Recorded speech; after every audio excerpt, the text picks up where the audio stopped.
In this video, I'd like to share with you things that are core when it comes to leadership practices, values, and beliefs. So join us and let's have this interesting conversation with leadership guru, JP. Do you have any more words of advice to people who are not yet leaders of themselves, who want to be leaders of their industry, their fields, on how to do it? Like leadership 101 for you. There's always three things that I picked up from my mentors also, no? And from my parents as well, my father specifically. So first is that This is LeaderSHIFT with JP Adena, and I'm very excited to introduce to you our guest for today, the busy bee, Mr. Rommel Regino. thank you, JP. Good. I appreciate that kind introduction. Yeah, so alam nyo, this is LeaderSHIFT with JP Adena. So I want to ask, what industry or field are you a leader of? Mhm. So I've been in love with this industry called the BPO Yeah. for close to 25 years now. So I don't want to show my age, but I started early.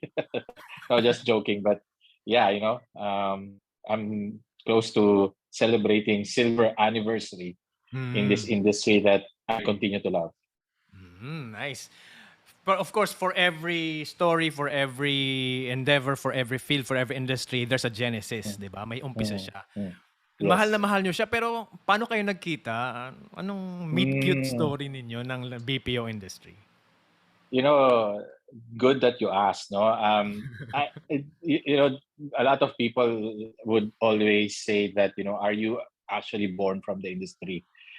It just so happens that the first 6 years of my career, I've been exposed to the semiconductor field, and that's where I actually developed my leadership skills. I had the opportunity to uh, put into a leadership role.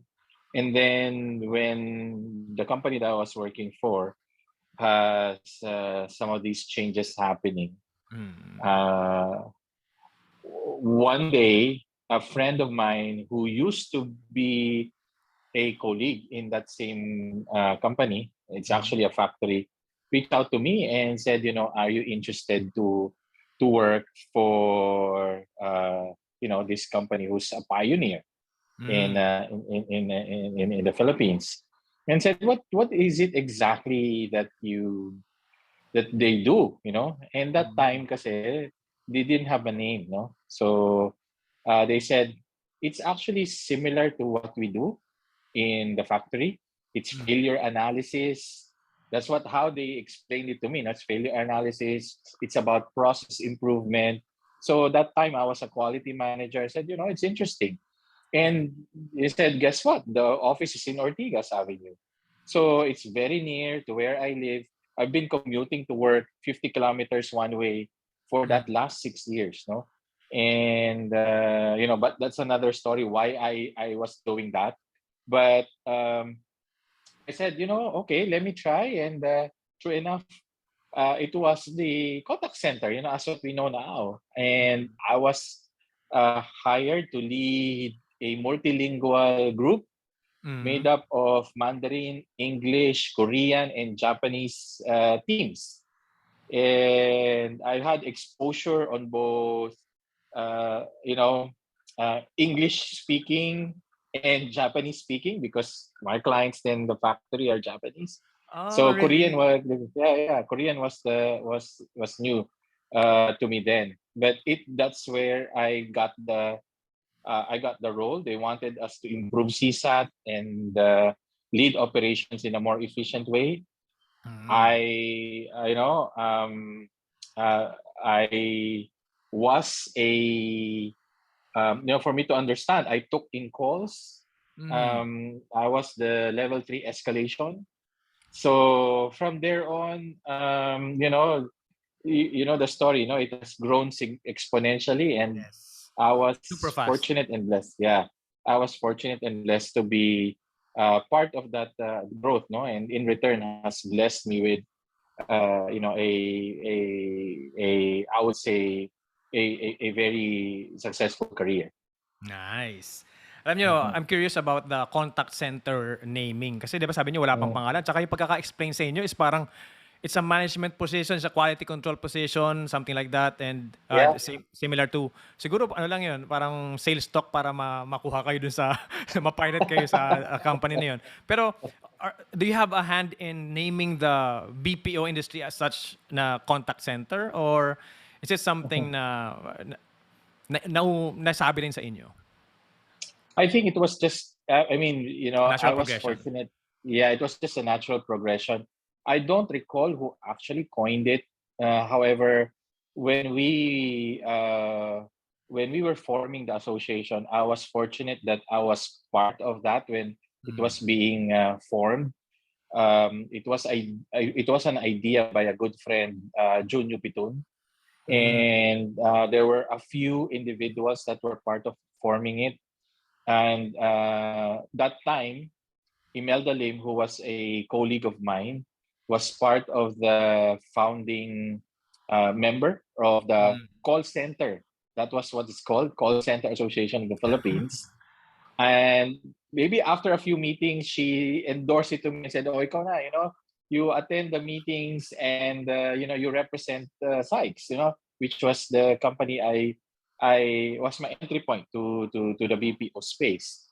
And then the rest is history. It has been transformed to something that is more, I would say, what's called business process outsourcing. And I believe the reason why it was called that way is because we were doing immediately a multi-vertical, multi-industry support, Mm. multi-platform, multi-channel already. So it's not just Just for the phone, not voice. calling. Yeah.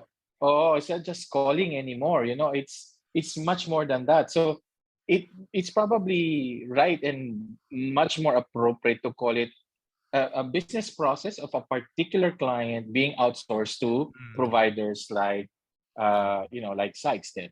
Yes. For me, para siyang the new wave of OFWs, 'di ba? Para ka nagtatrabaho Mhm. sa ibang bansa pero nasa bansa ka. 'Di ba? Oh, So, yeah, ang galing eh. absolutely. There was one lady, I cannot remember the name. I attended one event, and this was during early years, the booming of the BPO, and that's exactly what she said. She Mm. said that um, the the BPO industry should also be considered the heroes, no. And Yes. that time it was something that I truly remembered, because she said, you're actually doing work, but you're not letting people leave the country and actually do the work here. Mm. And it only not just create a multiplier effect from an economic perspective, but Yes. at the same time, it allows individuals to be with their families. And that was the most powerful, I would say, descriptor or benefit or value that this industry has and continues to deliver, to the Philippines. Parang sinabi, oh, magtatrabaho ka sa bahay mo pero kikita ka ng dollar. Although dollar, Yes, that's pero right. dollar equivalent. So, Mhm, may kita ka mhm. ng dollar, pero you spend it in peso. That's Yes, yes, yes. yan yung ultimate sales sales Yeah. tactic para lure mo yung mga newly grads, ganyan ganyan. Pero gusto kong Mhm, malaman sa inyo, sabi niyo, I think the the sales stock that made you enter the industry was that malapit lang sa inyo yun, di ba? Kumbaga mhm, sa mhm, Ortigas lang siya. Pero what else? Gusto ko malaman nung pumasok na kayo kasi siyempre hindi niyo alam yung papasukin mhm, niyo nung una dahil mhm, bagong mhm, industriya. When you went mhm, inside, kasi 'di ba may panliligaw stage, 'di ba? Mayroon pa yung mga mhm, ano pa yan eh. Mga mahal na, infatuation pa lang eh. Pero kailan niyo mhm, minahal? What was that shift? What was that mhm, turnkey point that you said, "Oh, I love this industry." mhm, mhm. If there is I one. think Yeah, I think the moment I stepped into uh, into this world, a realization has immediately unfolded. Number one, this is a people environment, and I love interacting with people. I love connecting with people. And then number two, there was immediate realization that what we do in the manufacturing from a framework perspective is very, very similar. We're talking about volumes, we're talking about quality, we're talking about delivery, and we're talking about value. No? So when I take a look at that, probably the only difference that I would say is that quality in this industry is much more real time than in manufacturing. In manufacturing, when your unit, for example, like this doesn't work, you go into a repair station, take a look at it, see what's wrong with the why it's not turning on and so on. Then once you're able to figure it out, you kind of repair it, and then when you test it and it's working, then it's still considered a good unit. In here, when you already say something, you live with it, right? You Yeah. cannot really take it back, right? So if the solution that you've provided, the support that you have provided is actually wrong, you just live with it. It impacts experience, it impacts customer satisfaction, right? And then secondly, when we speak of capacity, in manufacturing, as long as you profile the machines properly, they're gonna churn out really good products for you.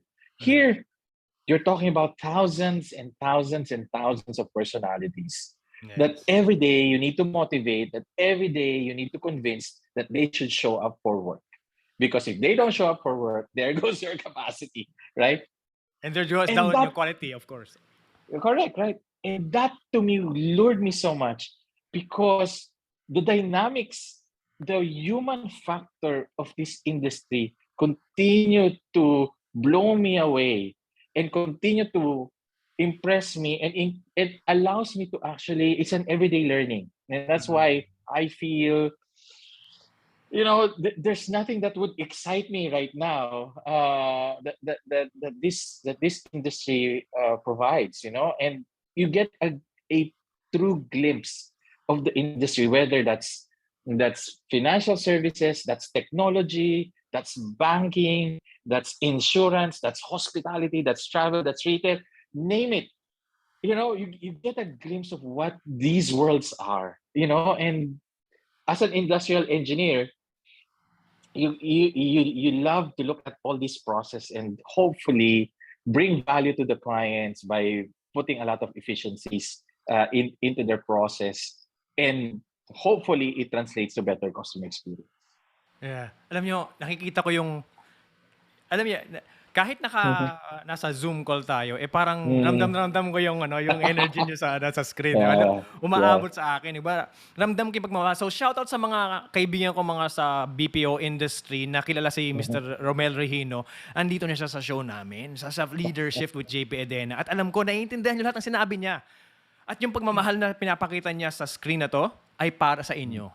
Mahal na mahal niya ang industriyang to, at sa lahat na makikita pa niya in the future Mhm. ay Mhm. yan pa rin. Same na Mhm. tao na nakilala ko almost 10 years ago, more than 10 years ago, ay yun pa rin hanggang ngayon. Nakita niyo yung pagmamahal niya, ramdam-ramdam. Alam niyo kasi, nakaka-relate ako kasi dahil performer ako eh. Yun din yung sa akin eh. Pag nag-perform ako sa stage, I get the immediate reaction. Di ba? Papalakpak, wow. Good. Pag hindi Good pumalakpak, wow, point. I think I did not do well today, di ba? Mhm. Pero of course, ang pasok mo doon is you wanna do good, di ba? And you wanna get the immediate reaction of the audience. So yun Mhm. din yung na feel ko na nakaka-relate ako sa inyo as a performer. Yes. Pero ito yung Yeah. naging daan ko papunta sa sa pagiging OFW ko eh. So naging bagong bayani ako as a contact center before ako naging OFW. But then, I went back to the Philippines. I'm here in the Philippines right now. And I want to create my own BPO. Bakit? Kasi sa pagiging content creator ko ngayon, I needed people. I need to outsource. I need to outsource everything that I do right now. And I'm starting, right? I'm curious, Mr. Regino, kung what part of the industry, the BPO industry, did you start to make effective or efficient processes so that it can blossom like this?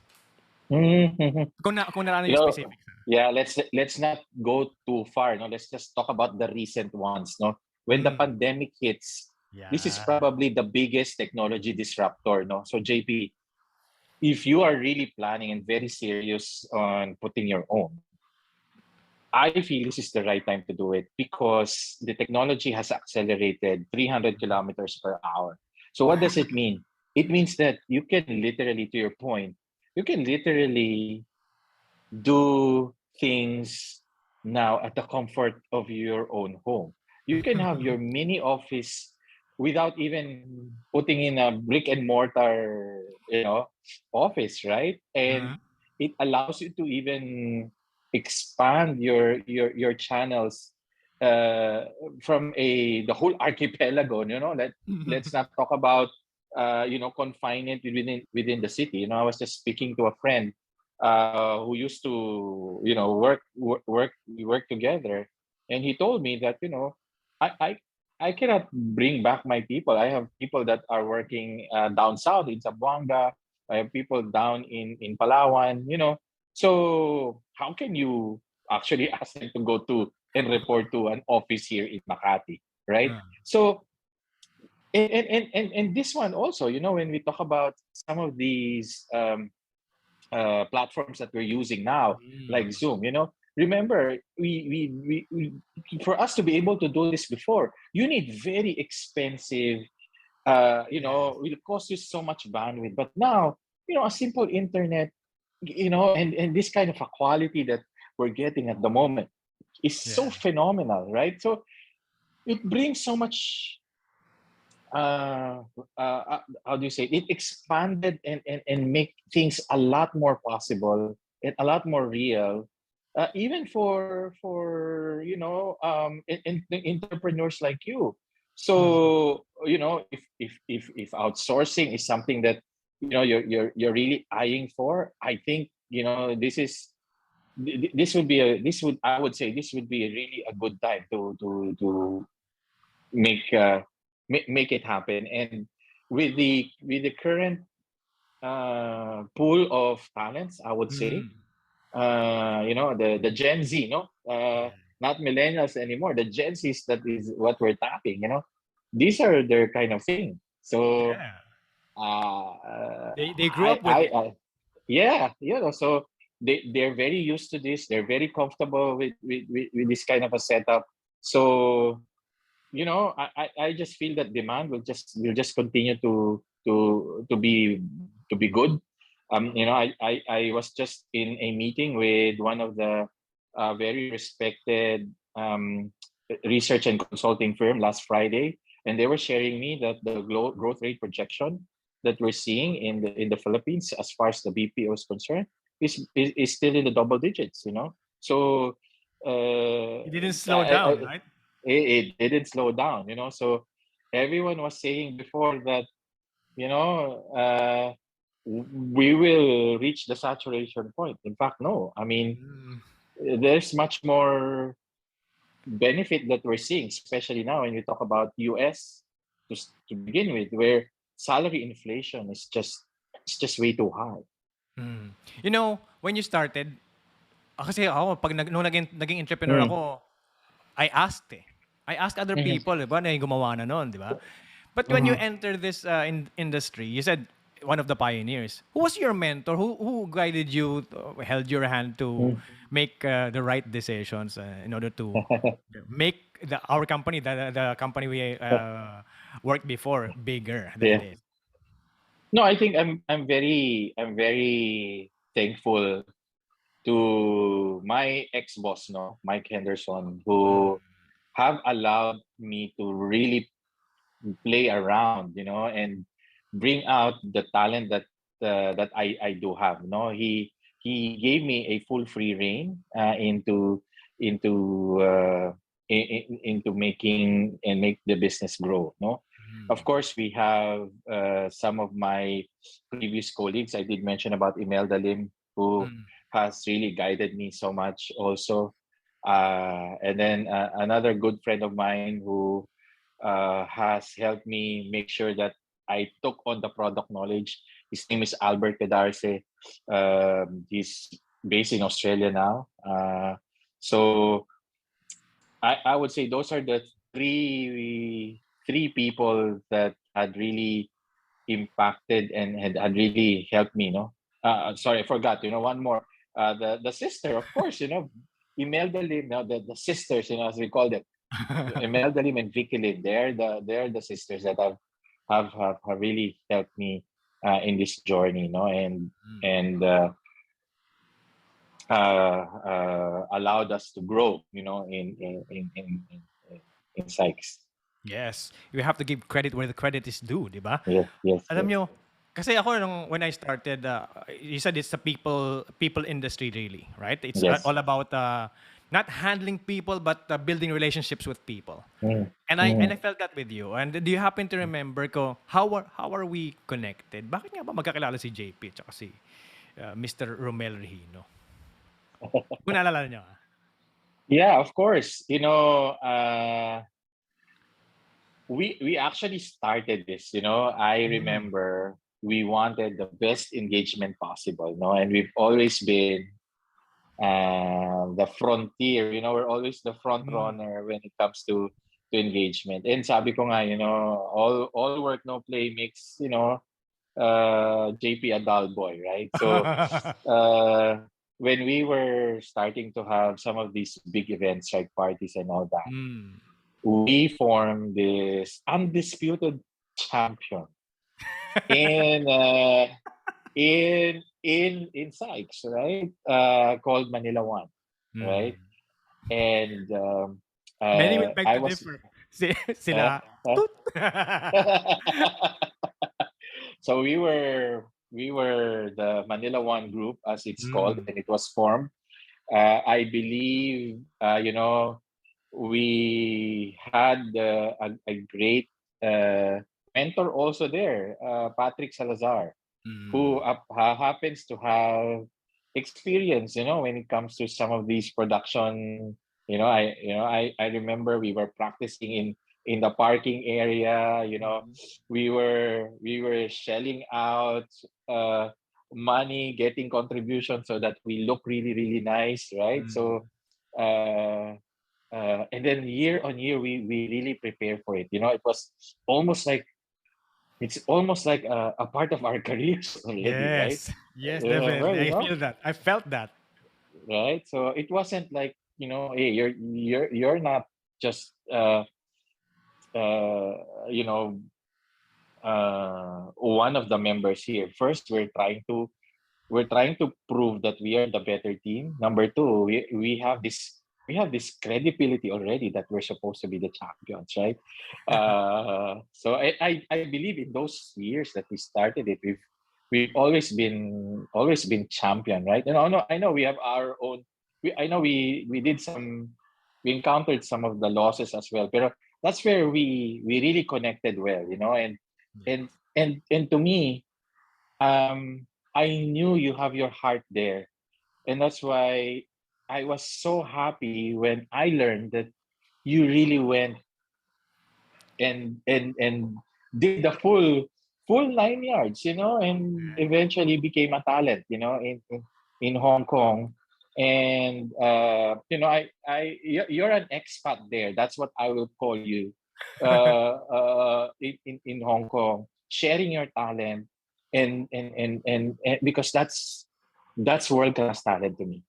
I don't think we would have won that if we didn't have world class talent. And I'm very, very fortunate, and I'm very, very blessed that we are part of it. And yeah, thank you, JP, for helping us get those big trophies. No? Yeah. Yes, as a performer, kasi sabi ko lagi, I'm 100% a performer, and then yung aking BPO stint is actually my side job. Right. Parang ganun ang nangyari.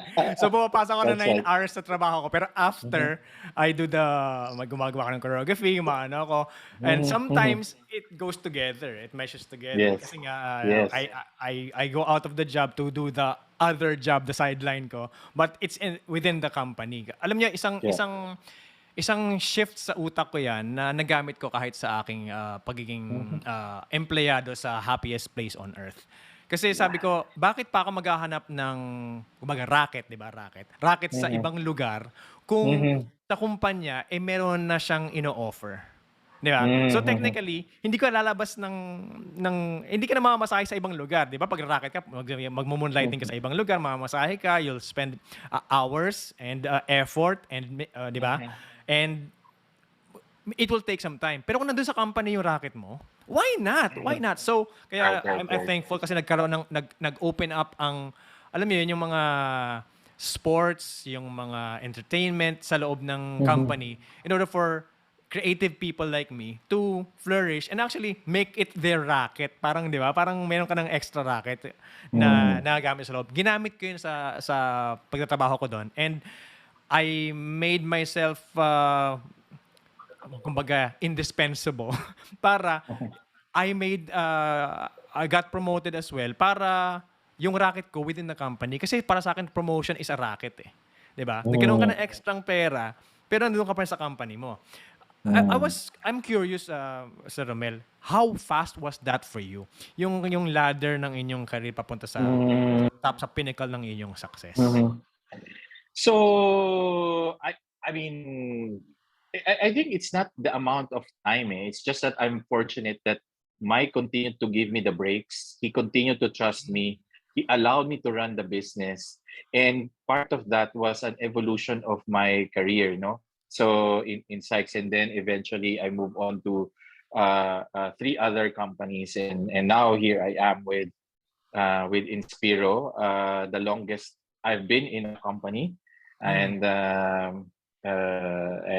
you know, continue to love our team here now in Inspiro. So, but it's I wasn't looking at it from a time perspective, but I was looking at it from a maturity perspective. Nice. And maturity is always a function of how you have adapted and how you have make an impact in terms of developing people, creating value to the shareholders, and making that deep relationship with your clients.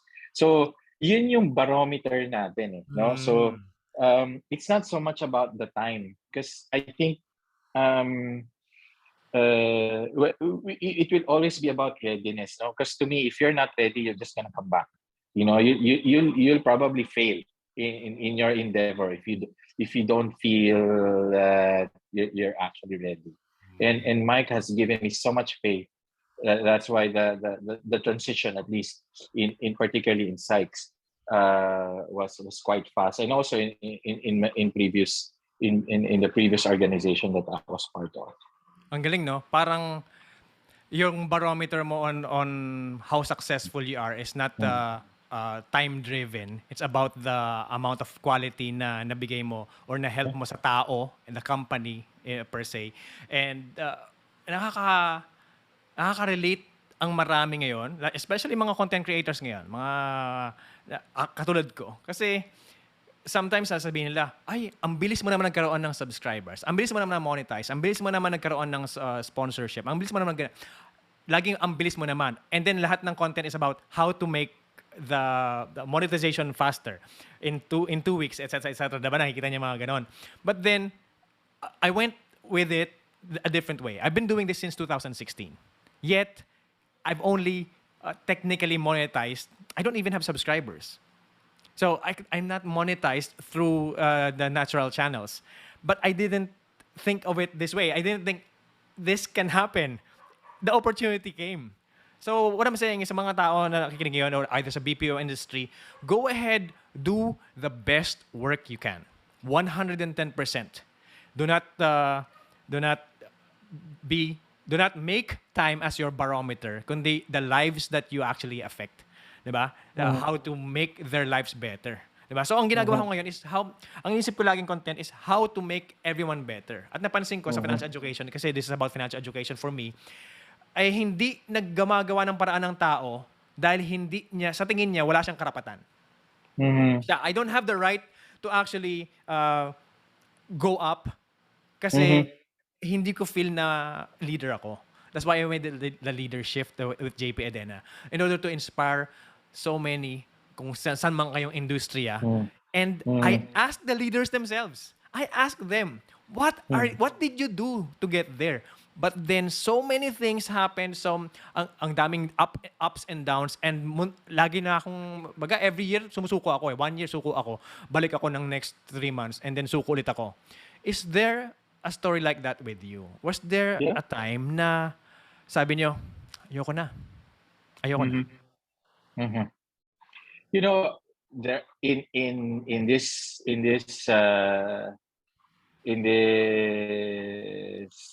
career, no, including the business that I established, which is my humble restaurant.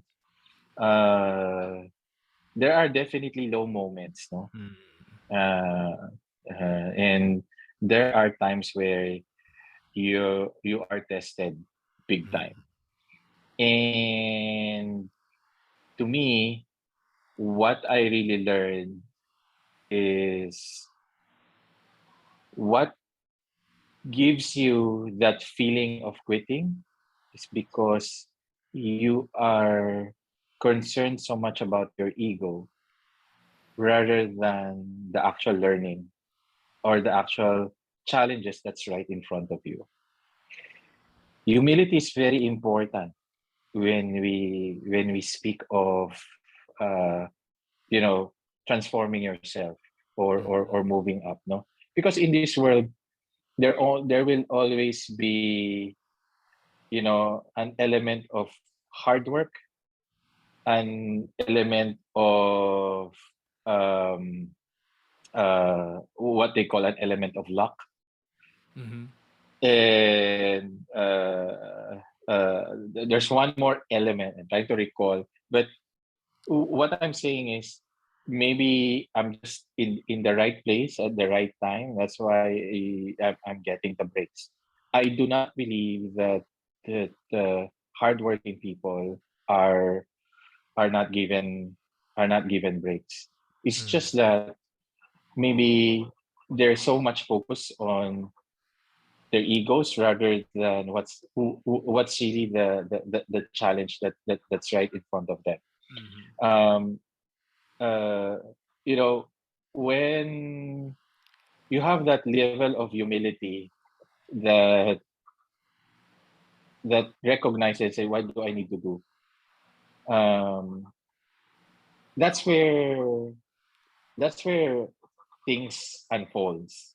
Mm. That's where the power of possibilities actually happen. You know, and you know, I agree with you. You know, like for example, when I opened my own business, um, all I wanted was to provide great quality Japanese food that is run by Filipinos. That Mm. was as simple as that. If it makes money, then so be it. But to me, the the biggest reason why I wanted that it's run by Filipinos is I wanted to show that the Filipino talent is world class when it Mm. comes to cuisine preparation.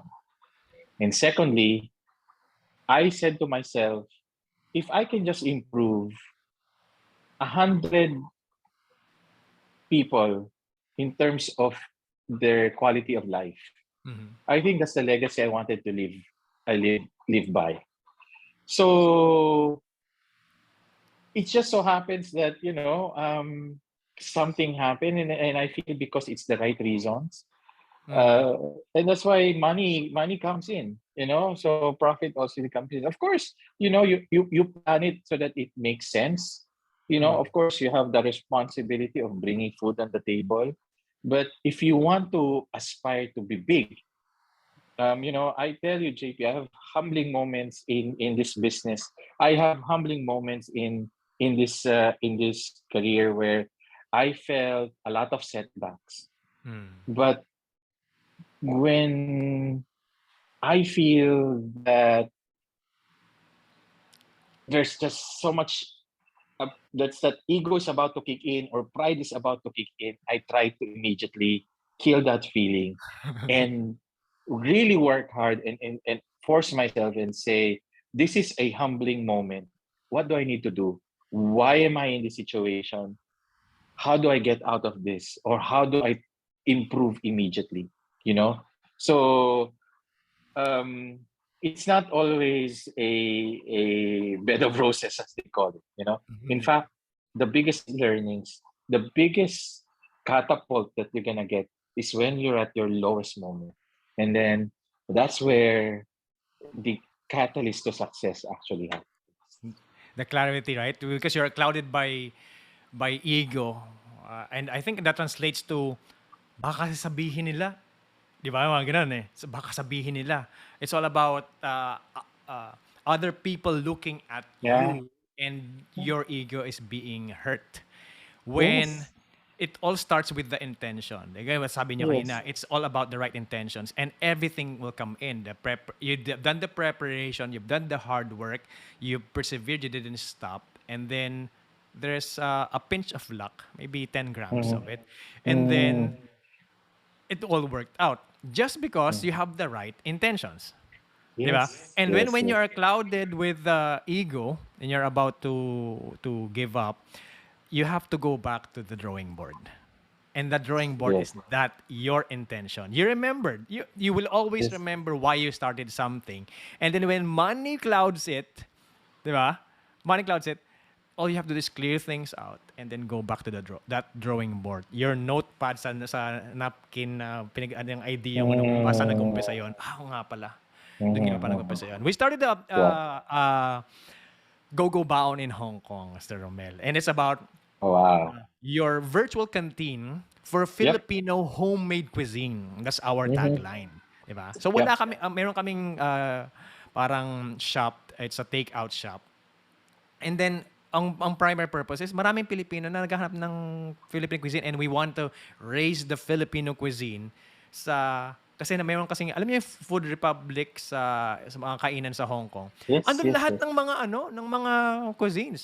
Kung ano-ano. Nakalagay may Vietnam, may Thai, ganyan. Yet, pag wala na silang category, which all others, it's Asian. So, may Japanese, may Thai, may Malaysian, may ganto, ganyan. But if it's hindi naman alam, Asian. Wala ngang Filipino food dun sa Asian eh. Mm.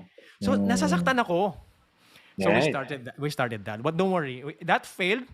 But then, don't worry. We will have a comeback. And we will do it more robustly at with the learnings we had, learnings we of course got when we first did it. The Yeah. pandemic came in and it really really sank it in kasi lahat din ng mga shops na katabi namin lahat din sila nagbagsakan din kasi wala tayong Right. magagawa. Right. But then Yeah. we've learned so much. Kung ego ang sasabihin mo, I wanna relate that, translate that ego part sa story na to. Sasabihin mo, hindi na ako mag-start, baka sabihin nila, yung failure, magsa-start na naman. Mauulit lang yung Mm. ginawa mo nung una. Mm. If it's ego.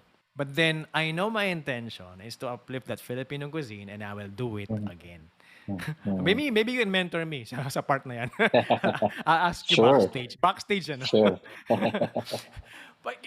Pero nung I mentioned the pandemic, di ba? What happened to that restaurant during the pandemic and how were you able to bounce back from it? You know, there was so many struggles and challenges, no, that we have to face in that particular restaurant because it was growing and we actually diversified already into the pastry business. Big mistake. Because I just felt that the focus was suddenly diversified, no? But the desire was not really to make it big. The desire was to impact more lives, improve more lives. But I felt that I think it happened too fast. So that was big learning. So we have to refocus immediately. So the fact that we're able to identify that was one of the our main challenges. We have to refocus back on our Japanese on our Japanese food. The second one is, Japanese food is difficult when you talk about takeout. We're very concerned about, It has our to be name. hot, piping hot. Yeah, our name translates to fresh. how can you serve a takeout Japanese food, 2 hours a after. sashimi or sushi level, fresh, when there's delivery time, there is an element of, uh, time in between from the time it was prepared, the time it gets delivered, and so on and so forth. But um, uh, we have to face all these challenges. So we just continue to refocus and refocus. So we have to scale down the menu because we said we cannot offer everything, because if we continue to offer everything, we will just fail because many of the menu of Japanese has to be prepared fresh and served Mm. immediately. So anything that's has to be served immediately has to be removed. And surprisingly, we counted. We were offering then roughly close to 200 items in the menu. We bring it down to about 75 only. So that's number one that we have done. Number two, so we prep ourselves so that we are able to take it out. Number two is that we said when we scale down, we have to make sure that the inventory is manageable. So from 100 plus items that we were managing, we were able to, about 168. If I were to remember the number, we were able to bring it down to about 52. So what does that mean? These are all light items that we can actually manage very well from an inventory standpoint, keep it fresh, because again, we want to continue to ensure that the freshness of the food is there. We don't want to store so long inventory. So we were able to bring it down to almost down to 30% that we're managing.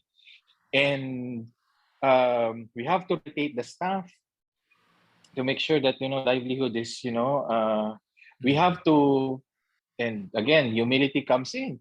We have to beg to our landlords to give us concession on the rents. Uh-huh. So we have to do that. We have to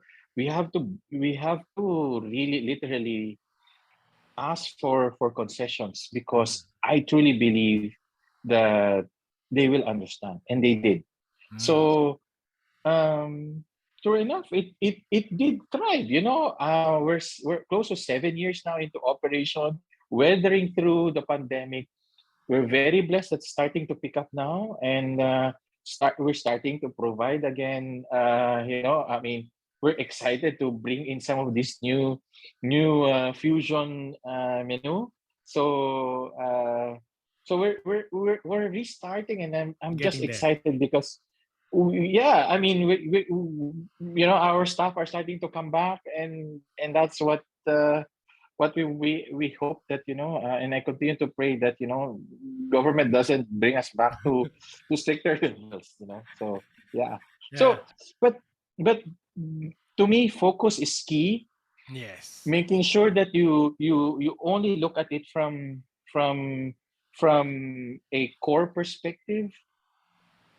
Go back to the reason why you put that, and that actually that's the real reason why we actually thrive. And and I'm very blessed also that I have fantastic team in the restaurant that treat it as their own, Mm. so uh uh and I'm just really blessed that, they understand all the things that we went through, and they are still there. It's all about building relationships, no? Kasi hindi naman kayo pagbibigyan ng landlord nyo kung hindi maganda Mm, yung relationship nyo. mm, 'Di ba? Hindi mm, naman kayo, mm, maiintindihan naman kayo ng staff kung hindi nila build yung relationship nyo. mm, And they would feel mm, that it's their own if you didn't build the mm, relationships with mm. them. Me, I felt Yeah, that because you have built yeah. a relationship with me. I can still remember Mm-hmm. the Yeah, iPod. It yeah, since yeah. has the gun na pinatawag niyo pa ako sa office, and there was my Sam, just a short story. Yung Sam ko na sa tabi ko, sabi niya, "Oh, ba't nandito ka? JP, ba't nandito ka?" I have a meeting with Sir Rommel. Sabi niya, "Ako, me too." And then the first one you called this was me. Sabi niya, so okay, Yeah. so you're the I went in, and then you said, "Okay, I want you to do the 100% with this performance, etc., etc." And then you gave me this iPad to actually help with that endeavor. So I know you build relationships with people because I'm the testimony for ultimate testimonial para doon, di ba? But yung sinasabi natin is mahirap pumasok sa pandemic or to thrive through the pandemic, but I think mas mahirap bumalik dun sa normal. Right? Bumalik sa normal. Meron akong separate podcast where we talk about having people get to the office again. Right? From work from home setup to the office. From, again, having primarily takeouts, but now we're going back. So the problem now, or the concern now, is how to get back to the new setup of things, diba? So I want to ask, are there future plans on the way for you when it comes to the BPO, when it comes to your restaurant? Yeah, so I mean, we're probably fortunate that we anticipated that, late last year, and we're talking about not this year, but late last year, we've actually mobilized our people now. 70% of the team that we have are actually working on site. Same with the restaurants. No, we're very pleased that dinings are quite. We have It's a scarcity now. reservations. Yeah. So there's a lot of bookings already, and uh, two things that made it maybe easy for us. And again, it's all about just going into the foundation, looking at it from the core of it. First is we lead by example. In May of 2020, I already is reporting on site 3 times a week. Start of 2021, I'm back in the office every day, every single day. Because to me, I want to make sure that our employees feel that the office is safe. Yes. It is safe. Number two, we focus on human connections. Things that you cannot do over virtual environment. The touch, the feel, that interaction, handshake. the handshake, the real smiles, the hugs, things that are basic human nature, I would say. We intensified our engagement. That's our forte, JP. We intensified our engagement, and people are enjoying. And suddenly, people are starting to ask, "Oh my God, you're doing so much of these activities now in the office." Some employees are asking, "Where are you? When are you gonna allow me to return to the office?" Some Sila of pa yung these nice nag-ask, person, ano? yeah, because they're missing also their team members. So we have to focus now on that human connection, because that's really what it is. There are fundamental things that you do not able to really draw from. Cabin fever is real. So the moment they're back here, and we just assure them that the office is very, very safe. And I kid you not, we have to make some investments also. We provided temporary support for them so that they To make it are safe. able to make it adjust on the commute times and all that. So we ease them off also. We don't just kind of like kind of do a Get back sort here. of a cold turkey model, just abruptly.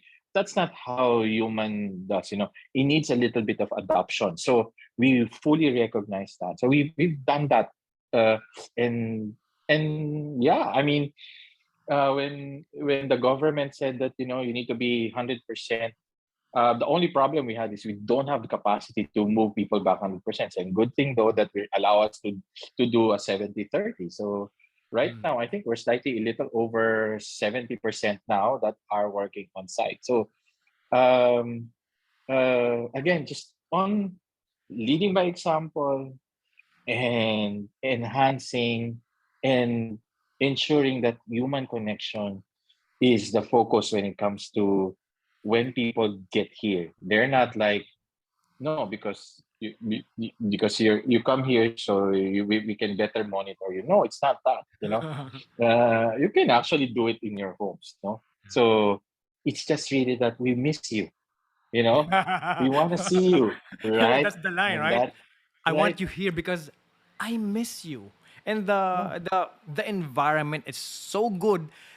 You will ask me Mm-hmm. when to come back to the office. I Mm-hmm. won't tell Mm-hmm. you to come. You will. I will make it so. I'll make it so fun. I'll make it so Mm-hmm. good. I'll make it so safe Yeah, that I yeah, want it to come from you. that's right. Exactly, exactly, Right? exactly. Boss, kailan ba ako babalik sa office? Parang gusto ko nang bumalik. Dahil Yeah, sawang-sawa na ako dito sa four corners ng room ko. Di ba? that's right. That's right. That's Ang right. galing nyo That's na, di ba? Alam nyo, yung mga bagay na yan, I think with all the things, the shifts that I've heard from you, like handling your ego, shutting it down, di ba? The love for work, di ba? Mga opportunities open, your preparation, right.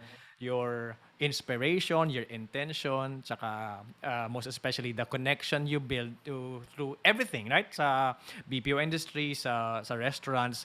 I hope yung nanonood ngayon is maraming natutunan, maraming na-catch na mga glimpse of that mga secrets ni Mr. Rommel Regino sa kanyang pag-angat and thus making him a leader of his industry or his field. And I can attest to that. Again, ako yung number one testimonial na magsasabi na na-experience ko yun sa inyo. Do you have any more words of advice to people who are not yet leaders of themselves, who want to be leaders of their industry, their fields, on how to do it? Like leadership 101 for you. There's always three things that I picked up from my mentors also, no? And from my parents as well, my father specifically. So first is that there is no exchange when it comes to hard work. Okay. Number two, when you go out, you always, your main objective is really to create value. Value for the employees, value for the shareholders, and value for the client. And then number three, when you're aspiring to become a great leader, you have to recognize this very important responsibility that is not written in your job description. That you are gonna manage someone else's money, and you better take care of that. Pag binigyan ka ng responsibilidad, ang parang it's like a pet, di ba? My daughter just asked me, can I have a pet? You have to take care of yourself first, and then prove it to me so I can actually show me that you can actually lead another Right? being, Yeah. di ba? Yeah. Another life. And if you're ready for you, then you'll be ready for others as well. That's Enough said, right. Mr. Rommel Regino. I'm so thankful that you have given me the time. This has been JP Adena of LeaderSHIFT and Mr. Rommel Regino. Have a good day, everyone. Bye-bye. Thank you, JP. I enjoyed this. Thank you.